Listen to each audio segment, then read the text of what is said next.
A Wolfsbane can be a very powerful defender hull, and today I'm going to get into my build for it.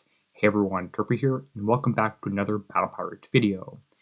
As I go ahead and get started, I actually want to say that this is the second upload for this video. The first one, which got about 170 views, actually had a pretty big mistake with it because, and this is true, I can't actually read. So this is the corrected video, and we'll go ahead and get started. This video is brought to you by channel members who are making things like these videos as well as the build stock possible. More on that at the end. Now, if you want access to the build stock, it's in the description of all my videos. All you have to do is open up the link in there and you can get access to all the hash codes, builds, etc. that I have for all current tiers. Let's go ahead and get into the build. Now, the Wolfsbane is a very powerful ship, not really because of its armor points, although those are twice as high as some of the older tier 12 defenders, not because of the resistances, although it is pretty high across the board here, but actually because of the special abilities. Now, the first special ability is not that great, that's just the targeting system, which means that this thing is going to continue to move, but the much more interesting ability is the suppressor UAV.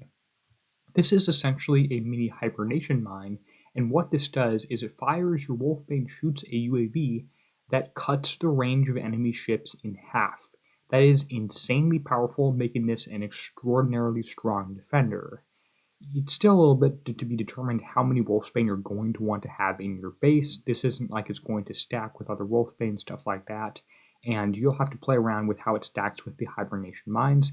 If I do enough bait sets, I will have a video of me using the Wolfsbane, so make sure to subscribe on YouTube because I don't always post all these PvP hits on every platform. In any case, the suppressor UAV is very powerful. Note that it's not affected by reloads or damage type or anything like that, but there are a few things that we can do just to make the ship stronger. Now, the first thing you're going to want to do is figure out what weapons you're putting on the ship, and that is really straightforward. It's going to be the Canis or Canis UAV. This is the one that came out with the ship, and that's really all there is to it. And notice here the ship does have a few attack stats which are pretty interesting. It has a chain range of 5 and a chain count of 1. For those of you who watched this at the start, I sort of misread that and read that the chain count was 5 and then put on the wrong special based on that one. But let's get into the specials a little bit further. Now, what you see is that the weapon itself does have a chain range. The hull does not have really anything. It's just showing you the summary stats.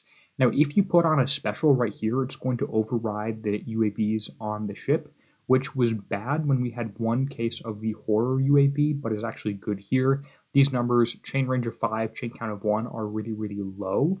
So the first thing we're going to do is put on the correct special for this one, and that is the UAV targeting circuitry. You want to make sure you're using UAV targeting circuitry 1 because this increases the chain range from 5 to 50 and the chain count from 1 to 2. So that's pretty nice and is pretty powerful. So I'm going to throw this one on here. Other things like projectile speed, okay, UAV damage is pretty good there. Do not use the MK2, which for some reason in the shipyard says MK21. You can put that in bug reports, and Kixeye will get to it approximately never. But that is what you do want to use. You want to use the chain count of 2-1 on here, which gives you a really big chaining range. Now, as you can see here, the chain count is 2. It looks like you can increase chain count and stuff like that if I were to use the UAV upgrade and stuff like that. I don't think I'm going to in this case because I want to boost more of the other stats on here rather than that, but let's get into the other specials. In terms of the movement special, the built-in suppressor UAV has a 160 range, which means that I don't want this moving around chasing everybody else out of the base. I want it to stay right near the center island, although to be determined on that exactly, which means I'm going to use the Stalwart Sentinel Engine 2. This reduces your combat speed by negative 500%, which means you're not going to move, which means it's really good. Now, other options for this, if you want your ship to move, which you'll have to play around and see if you do, maybe you want one moving, one not. The current best option for that is going to be the CT, turbocharged CT engine that gives you concussive damage, and this is a concussive UAV. If Kixeye comes out for whatever reason, one that's a tier 12, 13, more likely engine here, you'd want to use that one instead, but as is currently, the turbocharged engine CT is the best option for a ship that does move, although again, I don't think I want my ships to move. And by the way, I am out of a few of these components. I'm scrapping my older defenders like tier 11 and below to get some of these components back here.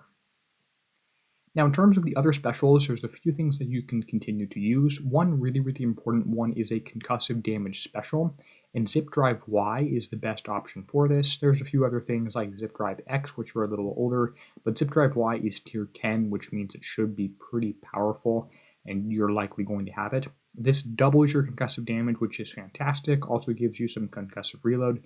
Not really worried about the bonus combat speed. Now, for the last few specials, there are things that we can consider. If you actually do search UAV, there's not a lot left. I could go for something like the UAV upgrade with a chain count of 1 here. I don't really think that's going to be too helpful, and honestly, I'm not even sure what is going to exactly affect chain count on this one. Most people are likely going to be sending in ships relatively individually, especially because of the suppressor UAV and the defender turrets that we have right now, the Helix launcher. So I don't think that having a chain count of 4 is going to be the way to go. Instead, what I'm going to do is recommend that you increase the damage more for a single target, unless people start rushing your base with a massive cluster of fleets, 5 barons, which I suppose is an option for you to look at chain count. What I'm going to recommend instead is just going to be concussive damage and concussive reload. The best concussive reload special we haven't used so far is actually the Hydro Atomizer Nozzle, which, while it is an anti-mortar, anti-missile special, it does actually have a plus 30% concussive reload. This is tier 7, so you likely all have a bunch of these ones. In terms of the other special, I'm going to go for a concussive damage one. You could use concussive force if you really wanted to, but I don't want to cut down on the range too much. You could use concussive scope if you wanted to increase the range even further, but the 160 range on the suppressor is much more than the Ares, which is about 135, so you don't need to use that at all. And instead, what I'm just going to go for is a straight concussive upgrade, which gives you 10% concussive damage, which is really it's just extra damage. And without deflections mattering these days, that's really what it says it does. In terms of the armors on the ship now, you're going to essentially want to use the things that people are using against you. So if people are attacking you with a bunch of barons, you're going to put on ballistic. If next Conqueror Hull comes out and it is explosive, you're going to want to throw a bunch of explosive armor on your Wolfsbane. If people are still using the Ares against you, you're going to want to use missile armor, for instance. Now currently, people are really just using the berries against me, so I'm going to put on the Protector Plate C12. It's likely that they come out with a tier 13 one, but I'm not really sure on that, what the timeline on that would be. Probably about 9 months from now. Now, this ballistic defender armor here will just increase your defense by 20%. You'll take 20% less damage than you otherwise would. There is an equip cap of 2, so you can't put more than these 2 on the ship. And the last 2 armor specials, I'm actually going to leave blank for now because people aren't really hitting me with the Ares. I'm going to wait till the next Conqueror comes out and then put on whatever defender or protector plate corresponds to that damage type. You could play around a little bit with Evade, although the Baron does have a decent amount of splash on its weapon, so I don't think that's going to be too helpful or too necessary. And really, none of the other armors stand out to me and aren't really worth the build time. And if you have, penetrative defense and people are hitting you with only Barons, it doesn't even help at all. So that's my build. As things continue to change and update, you can try and think about what will be best for yourself, although I'm always available in the comments to answer questions on stuff like this. I hope the video did help. If it did, go ahead and leave a like so I know that it was helpful. I want to give a huge thank you to the channel members whose names appear on the end screen now. They're helping make videos like this possible. If you want your name on the end screen, in the description, and on the build stock, you can go ahead and click the join button below the YouTube video. With that said, and until next time, this is going to be Derpy signing out, helping you be a better pirate.